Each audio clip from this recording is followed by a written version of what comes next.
Kandid kinong kershan jong Presiden jong ke US Joe Biden hadin balai syak pemena ba Presiden Joe Biden ulayo ya ke jingpang COVID-19.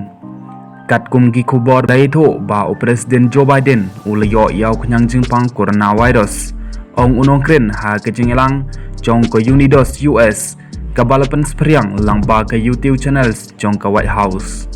Joe Biden ula temu ban ajingkren ha kene gejingelang ha Las Vegas ha ke janmit jong ke sengi thoding kumsi benta ban penyeso ya kinong tepwot Hispanic shwa ke elections ha banai nopra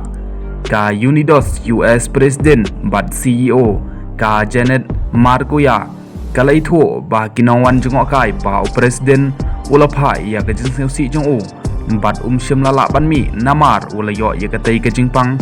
kenyang COVID-19. Sekretari jong ke White House ka Karine Jean-Pierre kal pembena ya kejing tes positif ya Presiden ke US Joe Biden ubala prapi wais nem kerta bat penrap ba unomla ban keren ha kejing elang kapal pupor namar kejing lap ya kejing pang COVID-19.